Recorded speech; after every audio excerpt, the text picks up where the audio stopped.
Olá, sejam bem-vindos à disciplina de Equipamentos e Processos 2. Hoje nós entramos na aula 10, motores a combustão interna. Ela vai ser dividida em 3 partes, tá?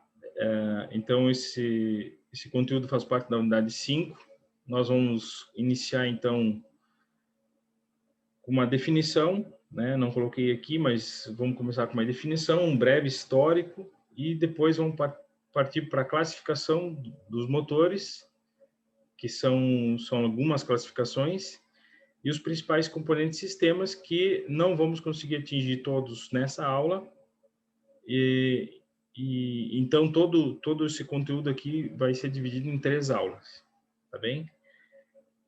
Então, vamos lá. A definição, então, é que é uma máquina térmica. Esse motor de combustão interna é uma máquina térmica que transforma a energia que é proveniente de um combustível.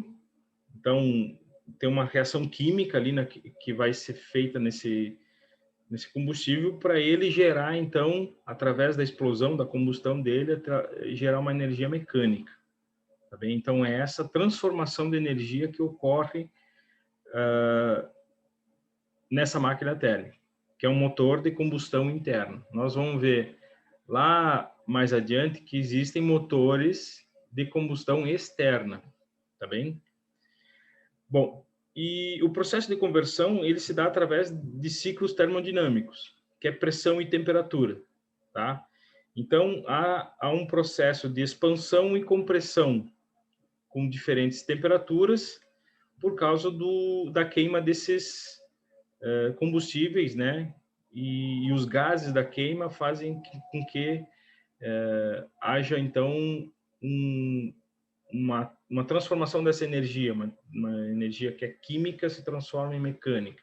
Nós vamos entender mais adiante como é que é o funcionamento, tá bem? Então, se vocês clicarem aqui nessa imagem, que é um motor, ele está aqui aberto, a parte superior.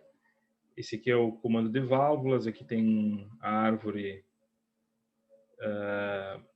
que se chama virabrequim, né? Dá para ver os pistões aqui na parte superior, então as válvulas também. Então esse aqui é um motor que ele está, digamos assim, em corte, que é para visualização dos componentes, tá bem? Então se clicarem aqui, ele vai nessa imagem vai ser direcionado para vocês verem um vídeo lá no YouTube, tá bem? Então, um pouquinho de história. A partir do século XVII é que começou a aparecer esses conceitos de motores, de mecanismos que, então, serviam para gerar potência, de uma forma automática, né? Que não precisasse ficar alimentando o tempo inteiro, né? Como era com as máquinas térmicas a vapor. Foram várias as invenções, né? Só que em 1866 a ideia foi concretizada, né, por esse alemão chamado Nikolaus August Otto, que é da onde vem o ciclo Otto, que nós vamos ver mais adiante. Ele era um engenheiro e então inventou essa máquina aqui, dá para ver nessa imagem, definindo então os 4 tempos, né, que são ciclos teóricos que ele determinou como ciclo Otto.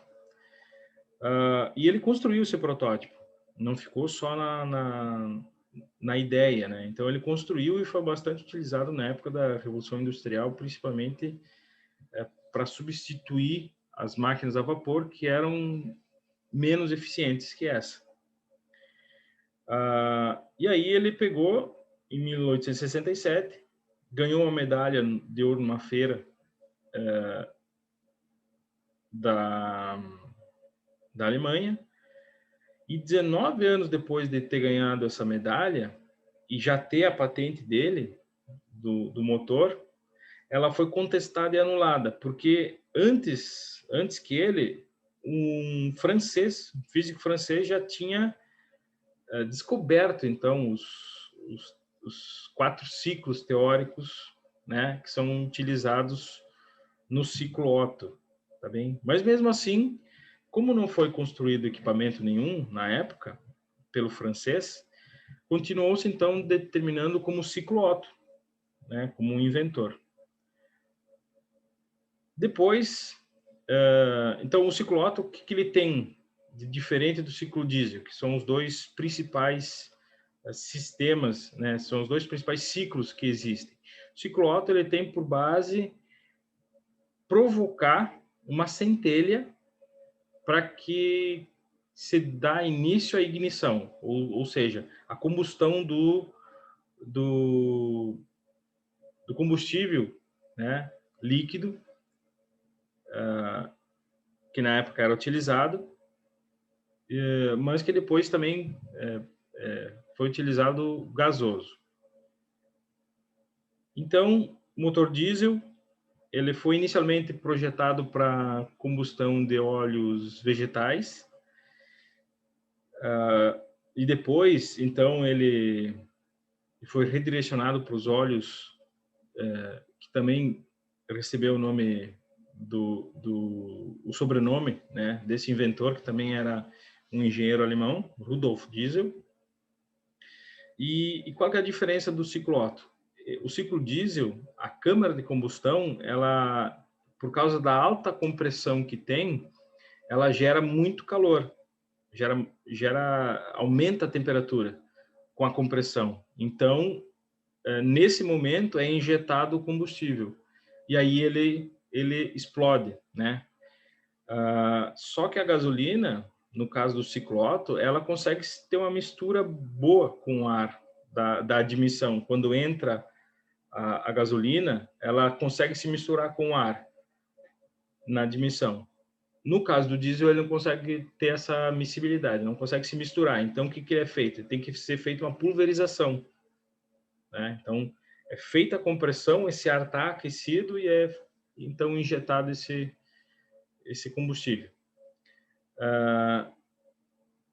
Bom, e hoje em dia é utilizado uma porcentagem de óleo que é derivado de vegetal, né? Que é o biodiesel.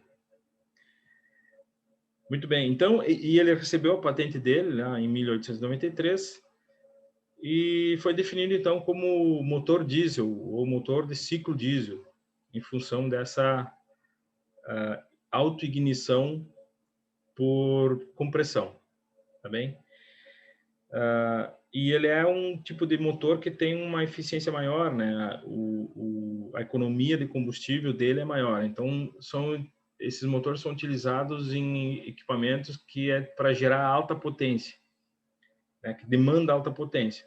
Porque aí, se fosse utilizado o ciclo Otto, gastaria mais combustível. Então, é utilizado em equipamentos maiores, diesel, por causa da sua eficiência, né? Da sua economia. E ele teve uma morte misteriosa, né? Vocês podem até dar uma pesquisada. Ele aconteceu no Canal da Mancha e não se sabe quem, né? O porquê que aconteceu isso aí, tá bem? Isso é uma questão histórica. Depois vocês podem dar uma lida sobre isso aí, tá bem, pessoal? Nós vamos entrar. Vou dividir o vídeo aqui e daqui a pouquinho nós vamos entrar em classificação, tá bem?